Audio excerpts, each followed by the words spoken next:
to Straight from the K, and we can talk about whatever women's choices and divorces. Hey, it's all up to you. Like, comment, subscribe. Bring my hook in for me, boo. It's straight from the K. And it's straight from the K. Click like, comment, subscribe. Comment however you want to comment. There's a trigger warning right here, but also I want to give a shout out to how the efforts that have been made on ground and in science and in health the last at least 10, 15 years about this situation. But this needs to be brought to light. Please forgive me, I'm under construction today. I'm going to finish my hair in a minute. Okay. But you should know I got some hair. So, that's that. But let's go. Being a HIV positive mom, but being a mom is hard. Even more stressful when you've got HIV. Hi, my name is Janet Aronitwi. I'm a mother living with HIV. I first discovered I had HIV when I was 19. A couple of years before that, I found out about my mum's diagnosis because she told me when I was 17, but I didn't know that I could have had it from birth from her.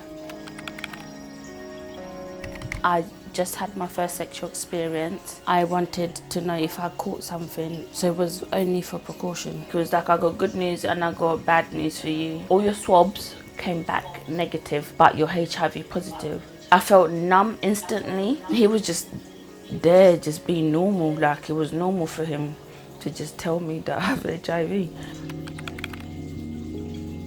Mum didn't know that I had HIV. I had to tell Mum that I was born with HIV when I found out. We got to find this out by doing a DNA test. That's how it was identified that I was born with. So her mom did not let her know that she had HIV. She said she did not know her daughter had HIV.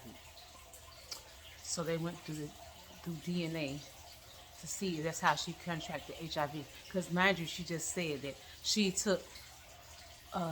wanted to get tested after having her first sexual experience. So she found this out around 19 years old. So I guess it was around that time where probably 18, 19, where she, having sex or whatever.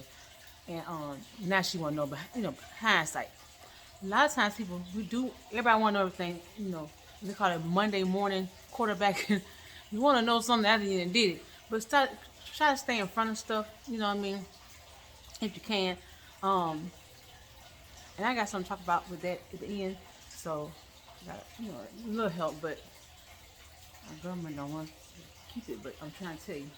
Let's go. HIV. My grandma took me to get a test when I was about 6. So she knew that I had HIV, but she never told my mum because she didn't want to upset her. My mum was so far away. And being the only child, she didn't want to disappoint her. I didn't know that I could have. I hate family secrets like that. Now that's a big situation. This little girl gonna grow up to be a grown woman who gonna stop, you know what I'm saying, getting it in.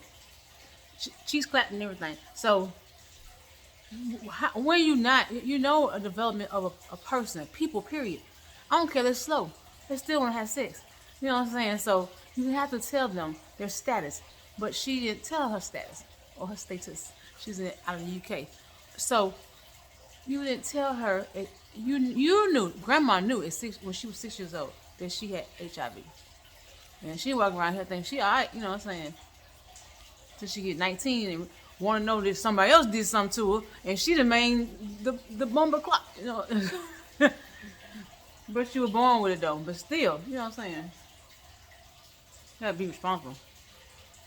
Parents, family secrets are not good. They come out, you know what I'm saying? It's not good. Children who are HIV negative. I knew it was going to be challenging, but it was a challenge that I could overcome, which is exactly what I did. I took my medication regularly, I visited my doctors on time, I followed all their advice. Eventually I got the results that I wanted. I'm going to be the first person in the... Okay, so she's pregnant again. There's 2 kids with her. Now her belly looking big. So she over the whole situation. She just like having sex.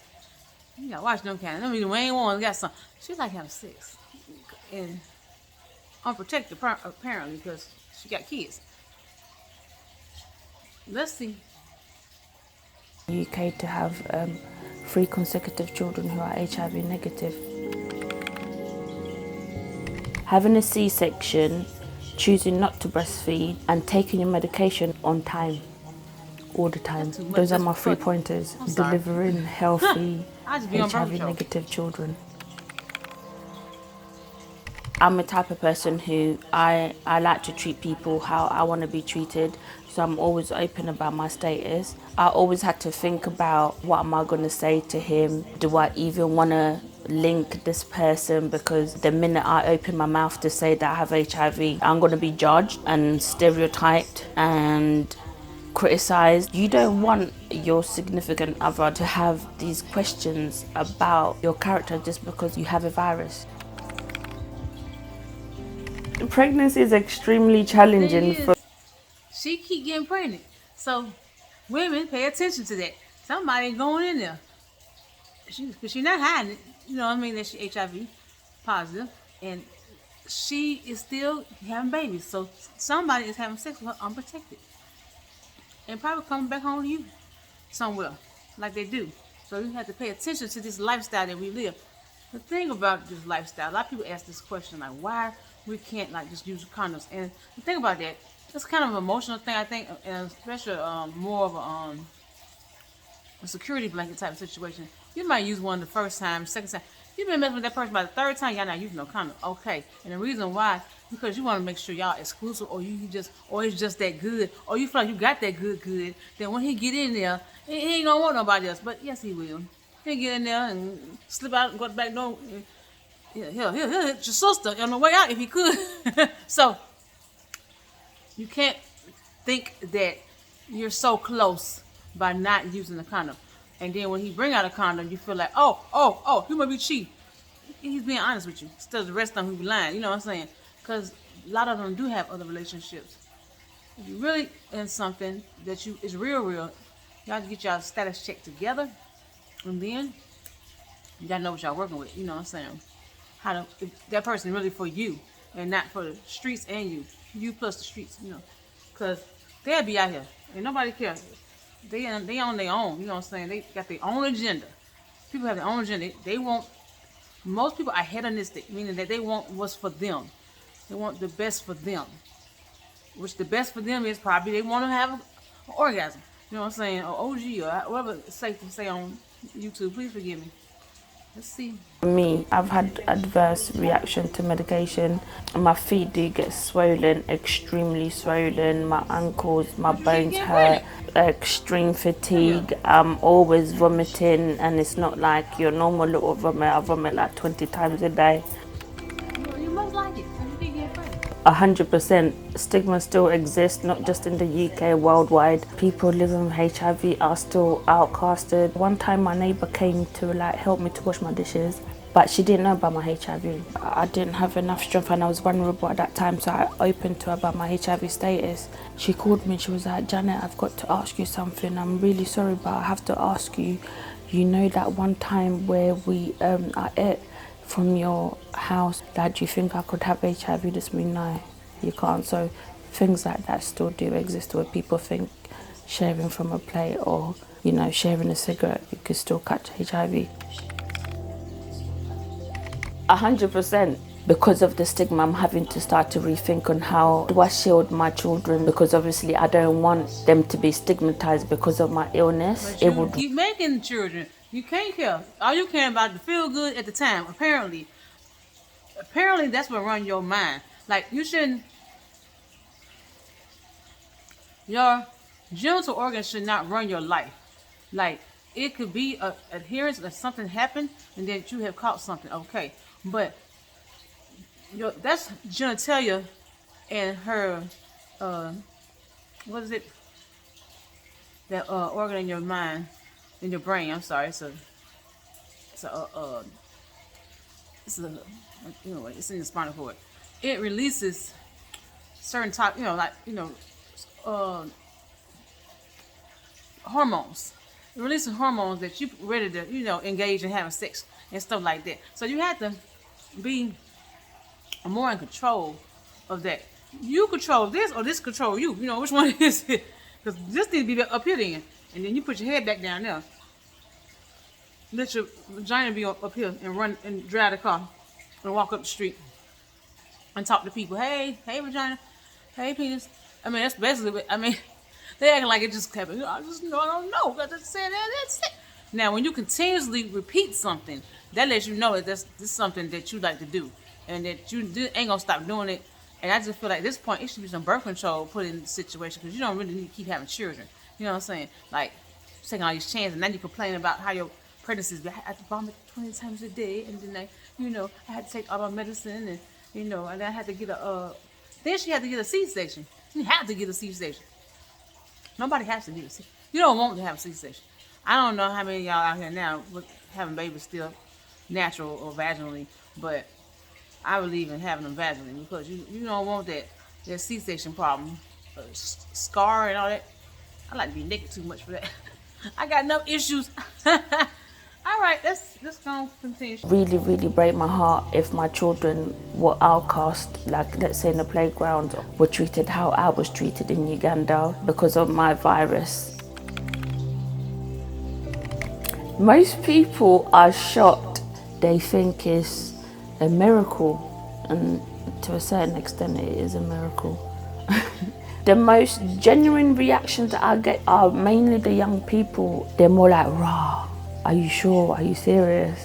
But how though? Like, how do you still have sex? And like, how come your man don't have it? And I tell them how, like, obviously we use condoms all the time. When I decide to have children, there are ways of going about it without making him sick. I want to know these ways because all I know is that she said there are ways about it. She said they use condoms, her man. And then there are ways to go about it without making him sick. So I guess you put the holes in the condom thing or something like that. I guess that's what we're doing. I don't know. You gotta do all this just But she said she take her medication, so she take her medication. That's probably it's the biggest help. And on that note, I think I'm gonna end on her. I know I had HIV 19 years and didn't know. This is off the Vice Network, VICE. Shout out to them for even bringing this to light. Shout out to her for telling her story. Shout out to everybody who had gone through this virus or anything, been scared that they did have it. I want to bring up. You're gonna see a lot of campaign like on your Instagram or on your Facebook. It's called Mr. MISTR. They promote PrEP, capital P-R, little E, I think capital P again. PrEP, which is a medicine. If you take it while you're not HIV, while you HIV negative, 99%. If you take it like you're supposed to, it's supposed to be every day. 99% you will not catch the virus. I think that is great strides in the progress of eliminating and bringing down the HIV rate. Because we socially we're not gonna act right. Just right here, just told you we don't act right. I might not act right. Some people don't act. We just don't act right. I mean, act right meaning like being responsible, putting on the condom, doing this, telling somebody. Everybody can do all that. Everybody's not going to do that. That's a social issue. So social is interfering with health, and health and social do go together. Because socially, you thought something. It start off with a text or I was on the phone, or that's a social thing, and then you're over there. Now you. You know what I'm saying? So you want to know why. So you don't have to be like that. And shout out to many doctors and governmental agencies that help develop this situation. Please look into it. I take PrEP. So I don't even have a sexual partner right at this date. What day is it? This is 2/22. So I'm not with anybody. I'm still single. And no partner. So at the end of the day, I still take it just in case. And eventually, when I do get with somebody, and nobody ain't told me nothing, because I done had people not tell me stuff before. So I've learned in the past, and it's just have to learn. Like I say, it's our social, and it's our social makeup. It's not right, but it is true. So people have to meet you where you at with that. You know what I'm saying? Meaning that the doctors and the scientists have come up with a way to meet us where we at. They had to do a lot of studies, talk to us, and see why you all do not want, especially black women, the highest rate of HIV cases. We believe anything. Our man been in jail 10 years. He ain't met with nobody in there. He come out, he got HIV, or as soon as he come out, he mess with you and them. He had 5 girls sending him money at one time. You know, we believe it, and we want to believe it. You know what I mean? We want to believe people. It's another story I wanted to do about this guy who has an HIV guy to everybody, because he's handsome. He don't look like he got HIV, because you can't smell it. You can't look at nobody. Oh, you can't say, oh, I can tell. You can't tell. You can't tell. Because a lot of people, they getting they messing, they looking good. And they viral loads might be low, which means the HIV don't even show up in their test. It's going to show up on you because it's going to be new to your body. So, we have y'all all crazy. So, I want you to look into that PrEP, PrEP. But I know Mr., which is always promoting, and shout out to them, always promoting on Facebook and Instagram. They do a lot of promotions. So, check them out, okay? And check out my promotion. And I love you all. Thank you all for checking me out. This is real dear to my heart because I see so much of this where I work. And so check out my promotions. I do have that too. I do have 2 28 inches bust down. Yeah, 28 inches bust down, 13 by 4 for 120. All right. So appreciate you. Thank you. Straight out. Avery, do that for her. Papi mentita. Bitch, I'm from Memphis. What you know about me? Big G-L-O in that G-L-E. 50,000 new Chanel choppers, spree and every